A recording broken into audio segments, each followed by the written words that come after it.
TYT Sports, boxing, and the Plaid Show with Rick and Britton. So Andre Berto is in dire need, Britton, of that one big win that he simply cannot catch. He lost to Victor Ortiz in what was a great fight. It was an awesome fight. And he simply cannot get over that hump of beating that one pretty good fighter. I mean, Ortiz is pretty good. Robert Guerrero is pretty good as well. But I mean, he just can't have that one good win on his career. I don't know what it is, man. I was thinking the same thing headed over to the studio. It seems like every time they almost give him the alley-oop to say, you know, okay, you win this fight, you fight Floyd. You win this fight, you fight Cotto. McGee's it. That's what and he just totally sprite balls it. Honestly, I think that it's more of a mental thing now than anything because it's starting to affect his performance. He doesn't deal well with pressure. I don't think he deals well with pressure inside or outside of the ring, because there's no way he should have lost that fight to Robert Guerrero after losing the same exact fight to Victor Ortiz. Robert Guerrero carbon copied Victor Ortiz. At least he knocked Ortiz down. I mean, that was competitive. That fight was competitive. The Guerrero fight was not competitive at all. But you know what that says to me is that he left mental impressions on him. Victor Ortiz left mental impressions on Andre Berto that when someone is walking me down, someone is in my chest, someone keeps throwing punches, they keep pressuring me, they're beating me up, like he just folds. It's almost similar to how you see Miguel Cotto perform against Pacquiao after the beating to Margarito. After the Margarito loss, you see him get walked down more. You see him succumb to pressure. You see him use his legs more. You see him, kind of succumb to that pressure. And I think it's the same thing with Andre Berto. You've seen him basically get the shit beat out of him by Victor Ortiz. They will actually beat the shit out of each other, which was a very competitive fight. But Robert Guerrero should not have been able to just oppose on him like that. Okay, now here's my thing. He switched trainers to Virgil Hunter, who you have been on record respecting the Hunters. I respect Virgil Hunter so much. Yeah. So he switches trainers to Virgil Hunter. He tried doing the Mayweather shoulder roll in that Guerrero fight, and it just looked awkward. It looked off. Yeah. Now that he has the new trainer, he seems. I mean, look.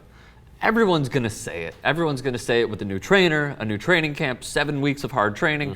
I feel great. My body feels refreshed. Like, okay, fuck you. Like, get to the point. Everybody. I understand that. However, the shoulder roll, with Berto, can we just put it to bed? Can we just teach him peekaboo, anything else but that? Absolutely need to. He's never perfected the shoulder roll. He's tried it in numerous fights. I've always been a Berto fan. So I've been watching him ever since his career, when he only had about 10 fights and they were showing his fights on just regular television before he even stepped up to HBO.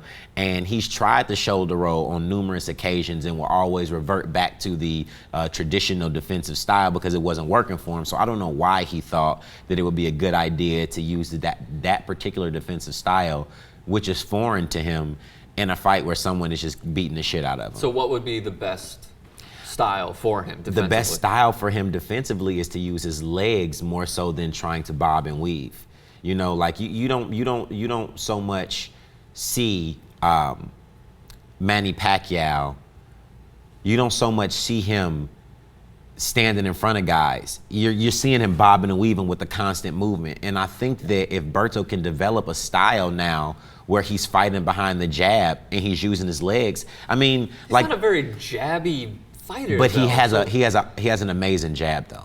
He has an amazing jab, and I think that we're going to see the jab more in this fight than we have in his past, few fights. Against Soto Karass. Against Soto Karass, he has to use it. Because Soto Karass is going to come at him. He's going to come forward, and it's a really good matchup because Berto, in the past, his only 2 losses have been against pressure fighters who come forward and won't stop coming forward and are, going to take your best punches and deliver 2. Karass, we barely even touched on him. As you said, he's a presser fighter. Yeah. That's about the furthest that we've gone so far. His fight against Maidana has earned him a ton of respect.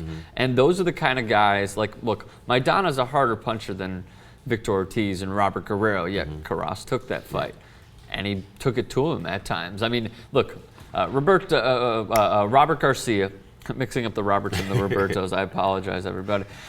With Robert Garcia, he's trying to teach him a new style. Maidana this was as well when he fought Karass. He was trying to teach him to work behind the jab. And box. And box. So what you saw was an invigorated and new, upgraded version of Marcos Maidana. So it was even tougher fight for Karass. But at times it seemed like, at least to me personally, he took it to him. I mean, Karass really took it to him. He's tough, man. He's a really tough customer. He's not going to stop coming. You have to knock him out to do him the favor to stop the fight.